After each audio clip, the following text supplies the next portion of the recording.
BJP और RSS, Narendra Modi इसको मिटाना चाहिए। राहुल बाबा 40 भी पार करना नहीं है। जो करे केजरीवाल को प्यार, वो करे मोदी को इंकार। मोदी जी को रास्ता दिखा दे, खटाखट खटाखट खटाखट। बीजेपी हो जाएगा सफा चट सफा चट सफा चट। खेला होवे तो ये 400 पार नहीं 400 हारने जा रहे हैं। जय श्री राम।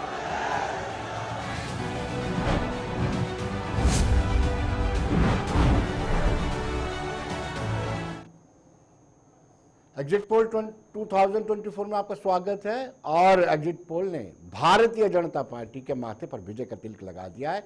4 जून को मतगणना होगी और सारी की सारी स्थितियां स्पष्ट हो जाएंगी। कुछ एजेंसीज ने 400 पार के नारे को तस्दीक किया है, इंडोर्स किया है, और कुछ ने उससे कम तक आंका है। लेकिन इंडिया ब्लॉक को लेकर के 166 मैक्सिमम सीटें दी गई, इस पर चर्चा करेंगे। कविंद्र गुप्ता जो फॉर्मर डेप्यूटी चीफ मिनिस्टर हैं और स्पीकर है फॉर्मर, वो हमारे साथ इस वक्त मौजूद है। कविंद्र जी, आपका स्वागत है। धन्यवाद। जीत के मूल मंत्र को क्या कहेंगे? क्या था मूल मंत्र आपके जीत का? देखिए, भारतीय जनता पार्टी कार्यकर्ता आधारित पार्टी है, कैडर बेस्ड पार्टी है। हम लगातार लोगों के बीच में काम करते हैं और वही कारण है, कार्यकर्ता पर विश्वास करके सामूहिक निर्णय लेकर के जब ये राजनीतिक पार्टी चलती है तो स्वाभाविक बात है कि सभी को उसमें लगता है कि इसमें मेरा रोल है जी, उसी आधार पर कार्यकर्ता काम करता है जी। हमारी कैलकुलेशंस आज पहली बार नहीं है। इससे पहले भी 2014 में हमने कहा था कि हम जीतेंगे, पूर्ण बहुमत से हम जीते। 272 प्लस का नारा था। जी जी, 272। अब 2019 में हम बढ़े और 2024 में जब हमने 400 पार का नारा दिया था तो पूरा इसमें बहुत से हमारे एक्सपर्ट्स, हमारे जो एक हमारा नेटवर्क है, हमारे संगठन मंत्री रहते हैं, वो ज़मीनी स्तर तक काम करते हैं, सभी की बातों से सहमत होकर के ये नारा दिया था, जिसको भी कि हम 4 जून को पूरा भी करने जा रहे हैं। जनता देखेगी कि भारतीय जनता पार्टी का कार्य शैली है जो वो उसी के आधार पर उसने काम किया है और हम कार्यकर्ताओं के ऋणी हैं जो कि अपना समय निकाल करके इस देश के लिए, समाज के लिए, लोगों के हित के लिए काम करते हैं। लेकिन कांग्रेस या विपक्षी दल आपके मूल मंत्र को बदल देते हैं, आपके सोचने नजरिए को बदल देते हैं। उनका कहना है कि इन्होंने पोलराइजेंस यानी ध्रुवीकरण की राजनीति कर ये जीत हासिल की है, जो अभी एग्जिट पोल तक सीमित है। देखिए, ये एग्जिट पोल नहीं, ये एग्जैक्ट पोल है जी। ये आने वाला समय इनको बताएगा। ठीक है, थोड़ा 2 दिन और खुश होने दीजिए। ये अपनी बिल से बाहर नहीं निकलेंगे। लोगों के साथ कोई ना तो इनका कोई लगाव है ना कुछ है। हिंदुस्तान की जनता को किस प्रकार से इस गठबंधन ने छला है ये मानना चाहिए। जब अपने ही देश में रहने वाले सनातन का जो हमारा मूल मंत्र है, हमारा बेस है, उसका विरोध करेंगे। प्रधानमंत्री जी का विरोध केवल इसलिए है क्योंकि वो बार बार सत्ता में आ रहे हैं, वो लोगों को पसंद है।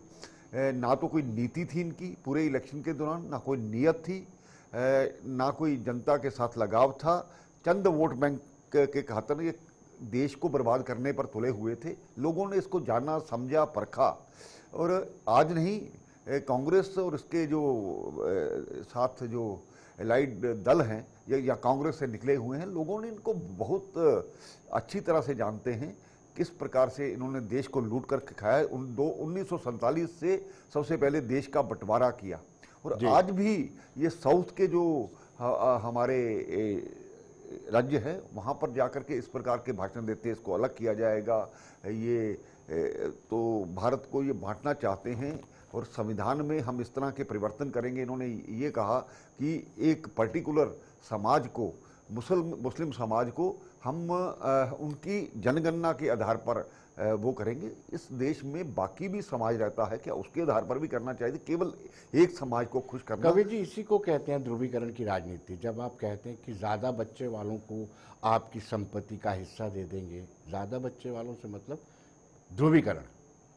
देखिए, हमारा ये कहना है कि अगर कोई बच्चा 100% नंबर लेकर के आता है तो दूसरा बच्चा 40% नंबर लेकर के आता है, क्या उसका अधिकार है कि वो आधे नंबर उसको बांट दिए जाए? ऐसा नहीं होता है। फिर तो वो कोई भी इतने नंबर लेने वाला मेहनत करना बंद कर देगा। ये इन्होंने जिस प्रकार से कहा है कि उनकी संपत्ति छीन करके किसी पर्टिकुलर समाज को दी जाएगी, इसके पीछे आखिर इनकी मंशा क्या है? लोगों ने इसको समझना, लोगों ने इसको जाना कि कल को हमारे बच्चे अगर काम करते हैं, ज़्यादा कमाना शुरू करते हैं, तो ये देश के लिए और समाज के लिए घातक होने वाला है। लोगों ने इनको नकारा है। और मैं तो कहता हूं जो इनकी 166, मुझे तो लगता है कि 100 का आंकड़ा ये पार नहीं करेंगे जिस प्रकार से हालात है। अगर कहीं जीते भी तो कोई 5000 7000 इतनी वोटों से ज़्यादा ये जीतने वाले नहीं हैं। और लोगों ने बिल्कुल बता दिया है कि इस देश में स्थिरता चाहिए। स्थिरता के कारण से हम आर्थिक तौर पर ये विदेश नीति में, कूटनीति में और विश्व स्तर पर भारत का नाम हुआ है। एक जो स्थिर सरकार है वो मायने रखती है। इससे पहले भी कांग्रेस ने हमेशा से, आपने देखा कि ये समय समय पर सरकारों को तोड़ती रही और अपनी मनमर्जी करती रही। 1975 में इन्होंने इमरजेंसी लगाई, पूरा देश जेल बना दिया। अभी भी इनके इरादे वही हैं, लेकिन वो इरादे कामयाब नहीं होने वाले, क्योंकि आज एक देश में मजबूत सरकार है। कांग्रेस 2014 में जब हमने इलेक्शन शुरू किया था, हमने कहा था कि कांग्रेस मुक्त भारत। मुझे लगता है कि इस इलेक्शन में काफी हद तक वो सपना देश की जनता का पूरा आप कह रहे हैं कि 1975 में इमरजेंसी आपातकालीन लगाई थी, लेकिन विपक्ष का ये कहना है कि अब इमरजेंसी अब भी नाफिज है, लेकिन आघोषित है, यानी अनडिक्लेयर्ड इमरजेंसी का नाम दे रहे हैं। और उनका ये भी कहना है कि जिस तरीके से एक दिन में ही 155 सांसदों को बाहर का रास्ता दिखाया गया, चंडीगढ़ के मेयर के चुनाव में जो किया गया, और गुजरात में जिस तरीके से एक उम्मीदवार को पहले ही जिता दिया गया, वो कहते हैं कि इसको कहते हैं अनडिक्लेयर्ड इमरजेंसी। देखिए, ये हर चीज़ पर सवाल उठाते हैं जी। आपने देखा होगा कि सांसद अगर संसद को नहीं चलने देंगे, और इन्होंने जो संसद की हालत बनाई पूरा देश देख रहा था, उसका जवाब अगर ये ठीक होते तो उसका जवाब इनको इस इलेक्शन में मिल जाता, इनके हक में मिलता। लोगों ने इस प्रकार की जो इनकी मंशा है उसको नकारा है, तभी तो ये हाशिए पर पहुंच गए हैं। ये बार बार ईडी पर सवाल उठाते हैं, एनआईए पर सवाल उठाते हैं। जब ईडी इनके घरों में जाती है तो करोड़ों रुपया वहाँ से मिलता है। तो इससे पहले जब कांग्रेस के ज़माने में भी इस प्रकार की जो एजेंसियां काम किया करती थी, क्योंकि कांग्रेस ने उनको कंट्रोल में रखा था, रोक कर। कुलदीप नैयर जैसे लोग, बड़े बड़े लोग थे, वो जेलों में थे। तो ऐसे लोग इस प्रकार का प्रश्न उठाएं, और क्योंकि उनके पास कोई मुद्दे नहीं है और 400 पार है, वो इसलिए चाहिए कि देश को जिस ऊंचाई पर देश को जाना चाहिए जी। और जो जा रहा है उसका जो एक बैसाख बिछाई गई है, अभी उसकी शुरुआत हुई है, उसके लिए 400 सीट देना, देश का विश्वास, क्योंकि ये मैसेज जो है पूरे अंतर्राष्ट्रीय स्तर के ऊपर होगा, पार्लियामेंट में काम करने के लिए होगा, सरकार के पीछे लोगों का विश्वास होगा। तो वो जो एक बड़ा लक्ष्य है देश भारत को जो है एक पूरे बड़ी शक्ति बनाना, सुपर पावर बनाना, उसके लिए इसकी आवश्यकता है। इसीलिए उसको जो है प्रधानमंत्री द्वारा और पार्टी द्वारा कहा गया था। लेकिन मल्लिकार्जुन खड़गे तो कह रहे हैं 295 सीटें इंडिया ब्लॉक की आएंगी, और वो इलेक्शन कमीशन ऑफ इंडिया से भी मिलने वाले हैं इस बाबत कि बैलेट जो पेपर है उसको पहले गिनती की जाए। देखिए, जो खड़गे साहब जो एग्जिट पोल हो रहे हैं, और लगभग सभी जिन्होंने सर्वे करवाए हैं, उनकी तरफ ध्यान दें। और एक बैठक अभी जो है इंडिया अलायंस ने की, इंडिया अलायंस ने क्या कहा, एक कम से कम एक बात उन्होंने कही पे हम सभी ने एक ही फिगर बोल रहे हैं, 295। आज केजरीवाल भी वही बोल रहे हैं, खड़गे भी वही बोल रहे हैं, राहुल गांधी वही बोल रहे हैं। पहले जो था इनके लग था कि बीजेपी की 150 आएंगी, 140 आएंगी, इतनी आएंगी। तो कम से कम एक कंसेंसस इनका बना। इंडिया अलायंस का कंसेंसस था कि हम जो एक ऐसे जो एक अलायंस बनाएंगे, जिसको नीतीश कुमार ने शुरुआत की थी, और सबसे पहले उन्होंने इस अलायंस को छोड़ा, ममता ने छोड़ दिया, आपने जो है वहाँ अलायंस किया, दिल्ली में किया, पंजाब में बिल्कुल आमने सामने हो गए, और बाकी जिस प्रकार से धज्जियाँ इस अलायंस की जो है बनी हैं, और वही लोग जो इस प्रकार की बात करते हैं, लोग इस पर विश्वास नहीं करते, ये बिल्कुल स्पष्ट है। डॉक्टर साहब, मान लेते हैं कि 1975 में जो आपातकालीन स्थिति आई, इमरजेंसी इंपोज की गई, वो लोकतांत्रिक देश में काला अध्याय था, लेकिन आप पर आरोप लगता है कि आप अनडिक्लेयर्ड इमरजेंसी चला रहे हैं। आप एजेंसियों के माध्यम से किसी भी व्यक्ति को अपने अधीन करने के लिए, अपनी पार्टी के साथ जोड़ने के लिए, अपने साथ शुमार करने के लिए आप उसको गिरफ्तार करवा रहे हैं। देखिए विनोद जी, प्रधानमंत्री नरेंद्र भाई मोदी ने उन्होंने कहा था नहीं खाऊंगा नहीं खाने दूंगा, और करप्शन के ऊपर जीरो टॉलरेंस। अभी केजरीवाल जो है जिस प्रकार से इसको जो है तानाशाही के साथ जोड़ रहे हैं, डेमोक्रेसी के से जोड़ रहे हैं, शर्म आनी चाहिए ऐसे लोगों को जो कट्टर ईमानदार पार्टी अपने आप को कहते थे। अन्ना हजारे को जिन्होंने धोखा दिया, आज शराब नीति के बना के जिस प्रकार से दिल्ली को इन्होंने शराब जो है परोसी है, आज फंस गए हैं तो इस प्रकार की बात करते हैं। आज सोनिया जी, राहुल गांधी बेल पर हैं, आज जो है जिस प्रकार से जो है चीफ मिनिस्टर है, झारखंड का चीफ मिनिस्टर जेल में है और बाकी लोगों की बारी लगी हुई है। तो ये जो सारी बातें हैं, ये बातें हैं क्योंकि इनको लग रहा है कि अभी जो है जो इनका चलता था पिछले साल समय में यही चलाया इन्होंने। 2014 का याद करिए, उसके पहले शायद ही कोई मिनिस्टर था जिस पर जो है भ्रष्टाचार के चार्जेस नहीं थे, चाहे तो वो जेल में थे चाहे जेल जाने की तैयारी कर रहे थे।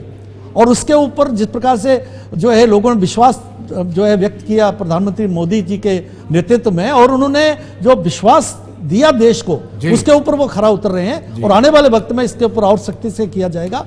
और ये अगर जेल में जाना, करप्शन के ये करते हुए जेल में जाएंगे, उसको लोकतंत्र से जोड़ेंगे, तो वो लोग उसको मानेंगे नहीं। आप बिल्कुल स्पष्ट हैं। अजीत पवार, अशोक चौहान के बारे में आप कुछ कहेंगे? और बहुत सारे नाम आपको गिना सकता हूं जिन पर करप्शन के आरोप है, वो आपकी पार्टी में आते हैं और दूध के दूल्हे हो जाते हैं। गंगा स्नान करवा देते हो आप उनको।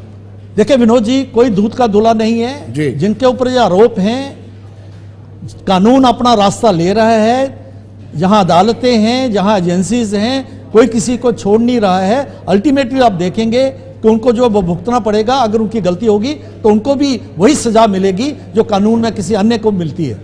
जिन मुल्कों के साथ हमारी सीमाएं सटी हुई हैं, आप कह रहे हैं कि उनके साथ सक्षमता से निपटा जाएगा, लेकिन इंडिया ब्लॉक ये कह रहा है, खासतौर पर डॉक्टर फारूक अब्दुल्ला का ये मानना है कि अगर दोस्ताना रिश्ते पाकिस्तान के साथ रखने हैं तो पाकिस्तान से बातचीत करनी पड़ेगी। उनका कहना है कि अगर इंडिया ब्लॉक आता है, हालांकि वो तो सपना ही है, इंडिया ब्लॉक आता है, क्योंकि एग्जिट पोल बता रहे हैं कि इंडिया ब्लॉक की संभावना बिल्कुल शून्य है। अगर इंडिया ब्लॉक आता है तो पाकिस्तान से बातचीत की जाएगी। क्या कहेंगे आप? हाँ, अगर आता है तो, लेकिन वो आएगा नहीं जी। दूसरा, फारूक अब्दुल्ला की बात को कोई विश्वास नहीं करेगा, क्योंकि फारूक अब्दुल्ला कई बार लगता है कि शायद वो पाकिस्तान की गेम जो है उसको खेलते हैं और पाकिस्तान को रेलेवेंस देते हैं। जब पाकिस्तान के ऊपर प्रेशर होता है, भारत का प्रेशर है, इंटरनेशनल प्रेशर है, आज वो मुस्लिम वर्ल्ड में जो है आइसोलेट हुआ पड़ा है, उस समय उनको एक लेजिटिमेसी देना, इस प्रकार की बात करते हुए आप बात करिए। और वो पाकिस्तान जो है टेररिज्म को एक इंस्ट्रूमेंट ऑफ डिप्लोमेसी के तौर पर यूज करता है, उसको रेलेवेंस देना, इससे बढ़िया जो है मैं कहता हूं कि बड़ी घटिया कोई बात हो नहीं सकती। और मुझे लगता है कि देशद्रोह के दायरे में आ सकता है इस प्रकार की बात। तो इस प्रकार की बात करने वाला व्यक्ति जो है उस पर कोई विश्वास नहीं करता। और फारूक अब्दुल्ला कल कब क्या बोलेंगे कोई उनको जो है प्रेडिक्ट नहीं कर सकता, इसलिए उनके ऊपर जो है कोई भी विश्वास नहीं करता इनकी बात पर। जी डॉक्टर साहब, आप देशद्रोह की बात करते हैं कि देशद्रोह का मामला दर्ज होना चाहिए इन पर, लेकिन आप जब डिप्टी चीफ मिनिस्टर थे, असेंबली के पटल पर अकबर लोन ने पाकिस्तान जिंदाबाद के नारे लगाए थे, आप उन पर तो एक्शन नहीं ले पाए। अब डॉक्टर फारूक अब्दुल्ला बयानबाजी करते हैं, आप कह रहे हैं उन पर देशद्रोह का मुकदमा दायर होना चाहिए। देखिए अकबर लोन ने जो बात की थी उस समय असेंबली में उनको जो है कंडेम किया गया था और अल्टीमेटली उन्होंने अपने शब्द वापस लिए थे। तो इसलिए उन्होंने ये माना कि मैंने नाराजगी में, गुस्से में आके इस प्रकार की बात है, लेकिन हाँ जहन में जो बात आती है वही आती है। लेकिन वो हमने बड़ी कड़ी शब्दों में भर्त्सना की थी, फिर उनको अपने शब्द वापस लेने पड़े थे। और ऐसा आदमी जो स्पीकर रहा हो, एमपी रहा हो, इस प्रकार की बात करने वाला जो था वो डेफिनेटली, और ये बात जो है ये नेशनल कॉन्फ्रेंस की नेतृत्व में इस प्रकार की अक्सर की बातें आती है, तो उसी के इर्द गिर्द, पाकिस्तान के इर्द गिर्द, अलगाववाद के इर्द गिर्द, टेररिज्म के इर्द गिर्द की बातें ये करते हैं, तो कई बार उनकी जबान पर आ जाती है, लेकिन जल्दी वो माफी भी मांगते हैं, ये भी जो है पक्की बात है। डॉक्टर साहब, चाइना और पाकिस्तान के साथ रिश्तों को लेकर के कौन सा रोड मैप है आपके पास? क्या रोड मैप है? मान लेते हैं कि डॉक्टर फारूक अब्दुल्ला जो कह रहे हैं वो ठीक नहीं है, लेकिन आपके पास क्या रोड मैप है पाकिस्तान को हैंडल करना? और दूसरा, चाइना को लेकर के तो आपको विपक्ष में निरंतर घेरता नजर आता है। देखिए, दोनों जो नेबरिंग कंट्रीज हैं, चाहे वो चाइना है चाहे पाकिस्तान है, इनके साथ हमारी सीमाएं मिलती हैं और दोनों ने हमारा गैर कानूनी तौर से बहुत सी जमीन उसके ऊपर उसने कब्जा किया हुआ है। और आप देखेंगे जिस प्रकार से चीन से हमने डील किया, गलवान में क्या किया, पहली बार जो है भारतीय सेना ने जो सक्षम है, ताकतवर है और पाकिस्तान चीन को भी जो है उसकी धूल चटा सकती है, ऐसी सेना जिसके हाथ बांधे हुए थे पिछले समय में, और उन्होंने जब दिया तो आज चाइना जो है अपने औकात में है। वो भी कहता है अपने भारत के साथ अच्छे रिश्ते होने चाहिए, पहले तो वो परवाह नहीं करते थे जी। पाकिस्तान को तो छठी का दूध पिलाया जी, सर्जिकल स्ट्राइक, एयर स्ट्राइक, और जिस प्रकार से अभी जो है उसकी हालत हो गई है पॉलिटिकली भी और डिप्लोमेटिकली, जिसको आइसोलेशन उसकी की है। आज जो है मुस्लिम वर्ल्ड में, जो इस्लामिक वर्ल्ड है, भारत की ज्यादा पूछताछ है बनिस्बत के पाकिस्तान के। वो जो इस्लामिक कंट्रीज का जो नेता बनता था, आज ये जो हालत है, आज जो कटोरा थमाने तक उसकी नौबत आ गई है। अगर वो जो है प्रधानमंत्री नरेंद्र भाई मोदी की अगर बात को वो मानते हैं, उन्होंने इमरान खान को उस समय के वजीर आज़म को कहा था और गरीबी से लड़े हम, और ये बात जो है पाकिस्तान का मीडिया कहता है, वहां के लोग कहते हैं, वो चर्चा का विषय बना हुआ है।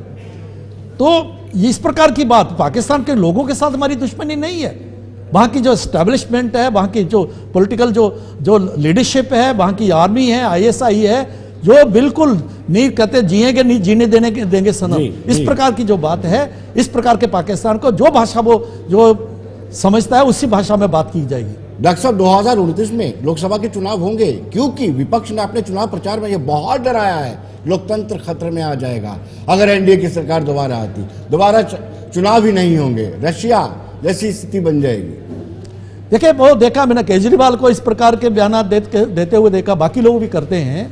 वो तो पहले ही मैंने बता दिया कि सबसे ज्यादा विश्वास अगर कोई जिसने व्यक्त किया है लोकतंत्र में, वो भारतीय जनता पार्टी और हमारे प्रधानमंत्री नरेंद्र भाई मोदी ने किया है, और 10 साल में ये बताया है। आज जो है उसकी सैंक्टिटी जो है संविधान की, उसके उसमें हमें विश्वास है। और इन लोगों ने जब संविधान का गला घोटा था जो कांग्रेस ने, तब हम ही लोग थे, भारतीय जनता पार्टी थी उस समय, जनसंघ था, और बाकी लोगों ने इसके खिलाफ हमने सत्याग्रह भी किए, राष्ट्रीय स्वयंसेवक संघ था, जेलें भरी थी, तो उसकी बहाली की थी। तो इस प्रकार के डराते हैं। जहां के चुनाव की बात है, अभी जो है प्रधानमंत्री जी ने उधमपुर में आके कहा, गृह मंत्री जी ने कहा, अभी तो चीफ इलेक्शन कमीशन ने भी ये कह दिया है कि जल्दी चुनाव होंगे। और मुझे लगता है कि सितंबर में जिस प्रकार से सुप्रीम कोर्ट में ये बात आई है, और उन्होंने जो एक सजेस्टिव वे में एक बात कही है माननीय सुप्रीम कोर्ट में, तो सितंबर से पहले यहाँ चुनाव होंगे और जम्मू कश्मीर को डॉक्टर साहब, ये क्यों कहा जाता है कि election commission of India behaving like a puppet of BJP? देखिए, ये हर कोई इंस्टीट्यूशन है, यहाँ जो डिलिमिटेशन था उस पर भी इन्होंने जो है क्वेश्चन मार्क लगाए, यहाँ की कोर्ट्स के ऊपर क्वेश्चन मार्क लगाते हैं। अगर केजरीवाल इसको जो है कांग्रेस के नेताओं को, राजीव गांधी को, राहुल गांधी को, और उनको जो है अगर कोई रिलीफ मिलता है तब तो कोर्ट्स अच्छी हैं, अगर उनको सख्ती से उनकी जमानत मिलती है तो फिर कोर्ट्स के ऊपर भी प्रश्न चले, वो भी इनके पपेट्स हैं। तो कोई भी जो लोकतांत्रिक जो संस्था है, जो डेमोक्रेटिक इंस्टीट्यूशंस हैं, उन पर इनका विश्वास नहीं है। और जिन्होंने 1975 में कांग्रेस ने उसकी जो है लोकतंत्र की हत्या करते हुए 6 साल उसकी टेन्योर कर दिया था, और ये नेशनल कॉन्फ्रेंस 6 साल का टेन्योर जो है 2019 तक था असेंबली का, तो ये वो करने वाले हैं 5 साल। डॉक्टर, सूरत और चंडीगढ़ के मेयर के चुनाव को लेकर के कहीं ना कहीं लोग उंगलियां तो अब पर उठाएंगे ही, कहाँ है? देखिए, लोकल लेवल कोई गलती किसी ने की होगी जो हुए, तो वो उसका खमियाजा भुगत रहा है जी। तो इस प्रकार की बातें कि एक छोटे से इंसिडेंट को लेके है वो गलत था, छोटा नहीं इंसिडेंट होता है, लोकतंत्र पर सीधा प्रहार था, वो सीधा डायरेक्ट अटैक। देखिए, इनके पास और कोई है नहीं, कोई एक कार्यकर्ता ने, एक छोटे से यूनिट ने अगर कहीं गड़बड़ की, या किसी व्यक्ति ने, मैं कहूंगा कि वहां जो इलेक्शन करवाने वाला उसने गलती की, कोर्ट ने उसको सेट राइट किया तो हमने माना। तो जो इन्होंने किया वो क्या करते हैं, ये जो इन्होंने किया आज तक माफी नहीं मांगी इमरजेंसी के लिए इन्होंने जी। यूनिफॉर्म सिविल कोड और वन नेशन वन इलेक्शन को लेकर के क्या रोड मैप रहेगा? ये बड़ा इंपॉर्टेंट है आपके लिए, क्योंकि आपने वादा किया है और लास्ट प्रचार में भी ये कहा है कि अगली बार यूनिफॉर्म सिविल कोड और वन नेशन वन इलेक्शन सरकार। देखिए ये तो होगा ही होगा, इसके बाद इसके अलावा बड़े बड़े फैसले और भी होंगे जी, क्योंकि बाकी लगभग पूरा एजेंडा पूरा हो गया है जी। और वो चीजें जो भारत के हित में हैं, भारतीय जो है राष्ट्र के हित में है, वो होंगी। और हमारा नेशनल लेवल पर गरीबी को जो है उससे डील करने के साथ साथ एम्प्लॉयमेंट जनरेशन, यहाँ पीस एंड ऑर्डर, प्रोग्रेस और इंटरनेशनल रोल के साथ साथ जो चीज़ें बाकी होंगी जो देश को आगे ले जा सकती हैं, हमें भारत को सुपर पावर बनाती हैं, वो सारी बातें होंगी। डॉक्टर साहब, प्रचार का म्यार बड़ा गिरा था, बड़ी डिग्रेडेशन हो गई थी कंपेन की, उसके क्या कारण है? क्या डॉक्टर साहब आपको लगता है कि आप ज्यादा आत्मविश्वास हो चुका था, या फिर आपको भय था कि 370 का नारा दिया है 300 भी पार कर पाएंगे या नहीं, या फिर हम सरकार बना पाएंगे या नहीं? म्यार गिरा है, मंगलसूत्र मटन की चर्चा हुई है। देखिए बात ऐसा है कि ये जो कहा गया, जो कांग्रेस का मैनिफेस्टो आया, इस मैनिफेस्टो में जो है ये कोशिश हुई कि हिंदुओं को जातिवाद के आधार पर बांटना और ये कहना कि सभी की जो प्रॉपर्टीज की असेसमेंट होगी और उसको बांटा जाएगा। और इनके जो गुरु हैं पेट्रोडा, उसने जिस प्रकार की बात कही और जिस प्रकार की बात ये अलग-अलग जगह पर कह रहे थे, वो पूरी कोशिश थी इंडिया अलायंस की, खासतौर पर कांग्रेस की, जो मुस्लिम लीग जैसा जो मैनिफेस्टो, मैं इतिहास का विद्यार्थी हूँ, 1947 से पहले जो मुस्लिम लीग का मैनिफेस्टो था, जो उनका एजेंडा था, जिसके कारण विभाजन हुआ, लगभग उसी लाइंस पर कांग्रेस का जो है ये एजेंडा उन्होंने सेट किया था, जिसके ऊपर रिएक्ट करना बड़ा जरूरी था। लोगों को जो है उसको जो लोगों आगाह करना बहुत जरूरी था, वो किया गया और लोगों को बात समझ आई है और जिसके परिणाम जो है आपको देखने को मिलेंगे।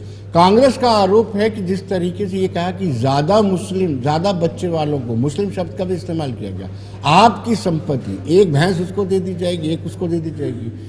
क्या आपको नहीं लगता है कि ये ध्रुवीकरण की राजनीति है, पॉलिटिक्स ऑफ पोलराइजेशन? देखिए विनोद जी, मुस्लिम वर्ड जो है बच्चों के लिए यूज किया गया है, इस प्रकार की बात मेरे ध्यान में तो नहीं है जी, लेकिन जोड़ा गया है मीडिया के द्वारा, अपोजिशन के द्वारा जोड़ा गया है, तो वो मेरा जो है कुछ उससे लेना देना नहीं है।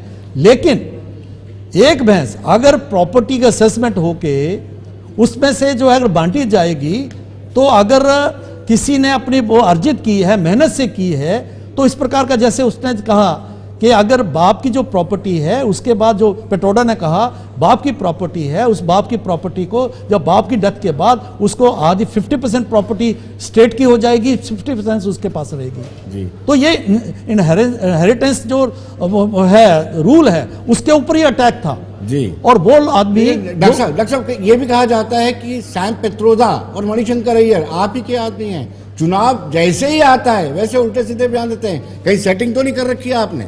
देखिए राहुल गांधी को चाहिए, अगर उसको गुरु माना है, वो नरेंद्र भाई मोदी जी को अगर गुरु मान ले तो मुझे लगता है उनका भी उद्धार हो जाएगा। तो सैम पेट्रोडा को क्यों मानते हैं हम गुरु जी? तो अगर हमारे आदमी हैं तो हमारे आदमी को तो जो उनको गुरु माने ना, गुरु धारण कर लें, प्राइम मिनिस्टर को कर दें राहुल जी, तो शायद उनका भी जो सपना है, जो कुछ वो सोचते हैं, ठीक है वो पूरा तो नहीं होगा लेकिन कोई ना कोई उनका रास्ता मिल जाएगा जी। आपने कहा कि डिलिमिटेशन जब हुआ था उसमें भी उंगलियां उठाई गई थी, लेकिन डिलिमिटेशन पर उंगलियां आपके सहयोगी भी उठा रहे हैं।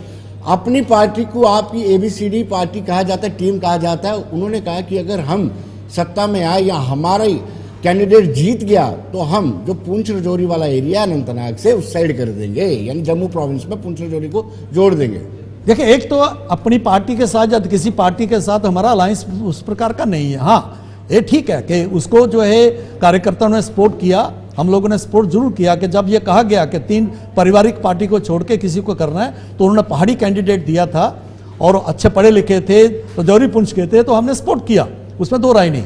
उनका अपना एजेंडा है, लेकिन उसको करने के लिए एक जो है कुछ छोटी पार्टियां वो कुछ नहीं कर सकती।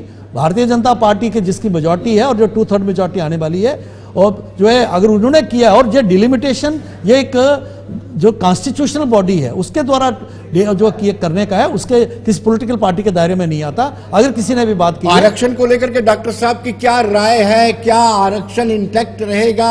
क्योंकि लोगों का आरोप है कि इन्होंने संविधान में बदलाव करके इकोनॉमिकली वीकर सेक्शन को आरक्षण दिया है। ये है बदलाव संविधान में। देखिए, भारतीय जनता पार्टी जो हमारा देश का संविधान उसमें विश्वास करती है और जब तक संविधान में आरक्षण है हम उसको सपोर्ट करते हैं और सपोर्ट करते रहेंगे, क्योंकि सोशल लेवल के ऊपर कुछ ऐसे लोग हैं जिनके से जो है सैकड़ों सालों तक जाती हुई है, उनको जो है एक इकोनॉमिकली उनको ऊपर उठाना नहीं, साइकोलॉजिकली भी ऊपर उठाने की बात है।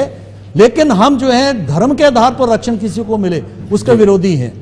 इकोनॉमिकली बैकवर्ड में सभी धर्मों के लोग आते हैं, उसमें मुस्लिम भी आते हैं, तो 10% वो दिया है।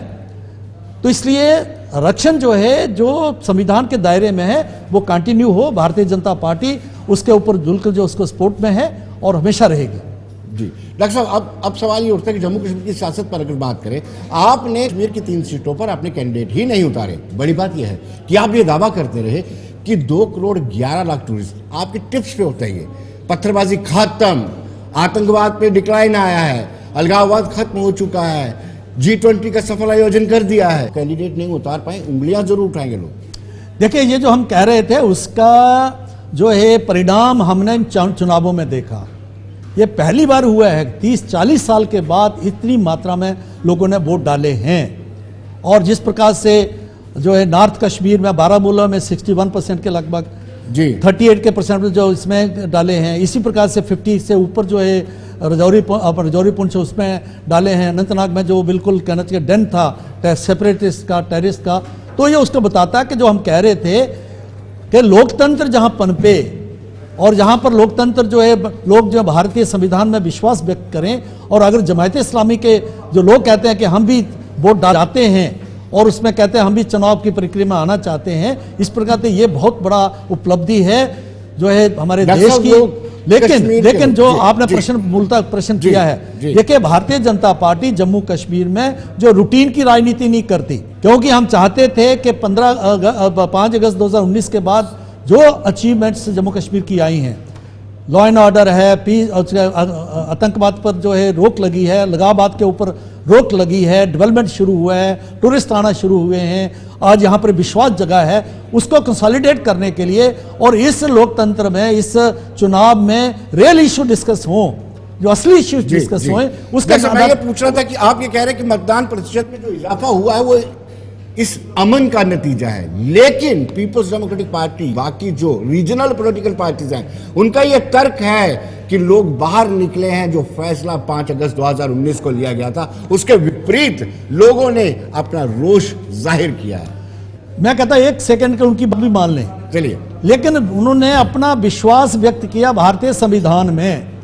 यह तो बताएगा, इनके परिणाम आने के ऊपर बताएगा पे किस तरफ जो है लोगों ने वोट डाला है, जी वो तो बाद में पता लगेगा। लेकिन विधानसभा चुनाव की आपकी क्या स्ट्रेटेजी रहेगी? ये पहली मर्तबा हुआ है, कोर्ट को इंटरवेन करना पड़ा है, कहा है कि यहाँ पर लोकतंत्र बहाल, उसको लेकर क्या स्ट्रेटेजी आपकी रहेगी? क्या देखिए, ये सरकार के कहने के ऊपर ही, क्योंकि सरकार की तरफ जो पक्ष रखा गया जब 370 पर चर्चा हो रही थी, जब स्टेटहुड के ऊपर थी, तो ये बात है उस रेफरेंस में कोर्ट डायरेक्ट नहीं कर सकती जी। ऑनरेबल कोर्ट जो है किसी जो है इलेक्शन कमीशन को डायरेक्ट नहीं कर सकते, फैसला तो इलेक्शन कमिश्नर लेना है जी, और गवर्नमेंट के साथ कंसल्ट करके लेना है। तो उन्होंने कहा यहां तक हो जाए, एक विश्वास, एक रेफरेंस के तौर पर उन्होंने कहा, सुजेस्टिव वे में कहा है, तो इसलिए डायरेक्शन नहीं है, ये तो बिल्कुल स्पष्ट होना चाहिए। संगठन क्या कहता है? देखिए, हम जो है हम जो है बिल्कुल तैयार हैं। हम कहते हैं जल्दी से जल्दी इलेक्शन हो, और जिस प्रकार से प्रधानमंत्री जी ने, गृह मंत्री जी ने और इलेक्शन कमीशन ने कहा है सितंबर से पहले जो है इलेक्शन होंगे। और जो है आखिरी सवाल आपसे, आखिरी सवाल ये रहेगा आपका, आहिस्ता आहिस्ता ईवीएम पर नजला है और ये आरोप लगाए जा रहे हैं कि पोल उसी दिन क्यों नहीं बताया जाता कि एग्जैक्टली कितना मतदान हुआ है। इलेक्शन कमीशन ऑफ इंडिया एक पाज लेकर के बता रहा है। देखिए विनोद जी, वो लोग करें ना, तो फिर 295 की बात करना बंद कर दें। वो कह रहे हैं कि बीजेपी जो हार रही है, 150 आ रही हैं, बाकी आ रहे हैं, किस आधार के ऊपर कह रहे हैं? अगर उनको या तो एक बात बोले ना, अपने आप को कंट्राडिक्ट करते हैं, दूसरी तरफ कहते हैं पूरा अलायंस के जो है इंडिया अलायंस कट होता है और कहता है एक फिगर के ऊपर सहमति होती है कि 295 हमने फिगर बतानी है, तो वो अपने आप को कंट्राडिक्ट कर रहे हैं। जब आप जीते हो, दिल्ली में जीते हो ईवीएम अच्छी, अगर आप जो है वहां पर जीते हो, बंगाल में जीते हो तो ईवीएम अच्छी, अगर कांग्रेस जीतती है वहां ईवीएम अच्छी, जहां हारते हो तो ईवीएम खराब जी। तो ये जो है ये तो लोगों को गुमराह करने की बात है, लोग इन पर विश्वास नहीं करते। चलिए डॉक्टर साहब, बहुत बहुत शुक्रिया आपका, आप हमारे स्टूडियो में आए। बहुत बहुत धन्यवाद। तो दर्शकों बने रहिए देश दुनिया की खबरों के लिए और मुझे दीजिए इजाजत। नमस्कार।